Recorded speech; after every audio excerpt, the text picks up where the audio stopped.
ভাই, আপনারা শুধু শুধু দেশসেরা ইউটিউবার তৌহিদ আফ্রিদিকে ভুল বুঝবেন না। তার হয়তো বেশ কয়েকদিন যাবত একটু বেশি মুড সুইং হচ্ছে, আর এই মুড সুইং কখন বেশি হয় সেটা তো আপনারা জানেনই, যদিও মেয়েরা আরো বেশি ভালো করে জানে। এখন আবার আপনারা উল্টা প্রশ্ন করে জিজ্ঞেস করিয়েন না মেয়েরা কি জন্য ভালো করে জানে।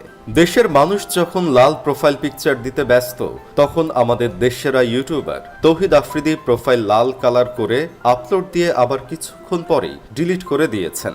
আবার তার কিছুক্ষণ পরেই আবার কভার ফটো ও প্রোফাইল পিকচার চেঞ্জ করেছেন। সেই কভার ফটোর ব্যাকগ্রাউন্ডে লেখা ছিল কিং ইজ ব্যাক। এই পিকচার দেওয়ায় কিছু মানুষ তাকে নিয়ে ট্রল করছেন, হুইলের ফাঁকি দিয়ে ধুয়ে দিচ্ছেন। তবে ভাই, আমি এটাই বুঝলাম না তাকে গালাগালি করার কি আছে? সে নিজেকে কিং দাবি করতেই পারে। পাগলের সুখ মনে মনে, এটা তো সবাই জানে। আলম ভাইও তো নিজের নামের আগে হিরো লাগিয়ে রাখছে, তাই বলে কি সে হিরো হয়ে গেছে নাকি?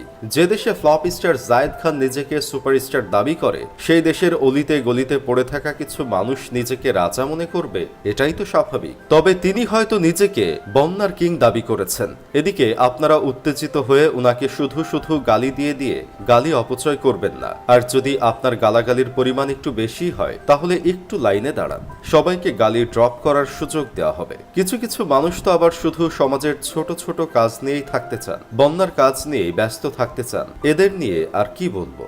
দেশসেরা ইউটিউবার এর আগে ছাত্রদের পক্ষ নিয়ে পোস্ট করে লিখেছিলেন, আমি দুঃখিত যে আমি দেরি করে ফেলেছি এই বিষয়ে কথা বলতে। আমাকে আপনারা অনুগ্রহ করে আবু সাইদের পরিবারের সাথে যোগাযোগ করার ব্যবস্থা করে দিন। আমি এককভাবে তার পরিবারের পাশে দাঁড়াতে চাই। আমি আসছি আপনাদের সাথে যোগ দিতে, আপনাদের সাথে এক হয়ে মাঠে নামবো। আর নয় রক্তক্ষরণ, শান্তি চাই, শান্তি চাই। এই পোস্ট করার কিছুক্ষণ পরেই আবার ডিলিট করে দেন। তবে এটা নিয়ে কেউ কেউ বলতেছে হয়তো কোনো প্রিয় অভিভাবক কল করে তাকে পোস্ট ডিলিট করতে বলেছে আর সে ডিলিট করে দিয়েছে। আবার কেউ কেউ বলতেছে গালি সহ্য করতে না পেরে ডিলিট করে দিয়েছে। ভাইরে, তার ছাত্রদের পাশে দাঁড়ানোর কথা সে কবে, কিন্তু তাকে এখন পর্যন্ত কোথাও দেখতে পেলাম না। সে কি বিদেশ থেকে দেশে আসতে পারে নাই নাকি এখনো?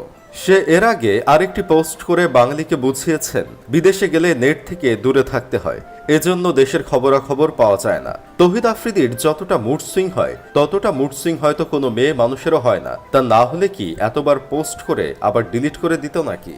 আবার সে তার ইনস্টাগ্রামে জানিয়েছেন তার আইডি নাকি হ্যাক হয়েছে, তাকে কেউ ফাঁসানোর চেষ্টা করছে। এটা নিয়েও পাবলিক বিপরীত প্রতিক্রিয়া দেখাচ্ছে। কেউ বলতেছে কিছুই হয়নি, হুদাই নিজের গা বাঁচাতে এসব বলতেছে।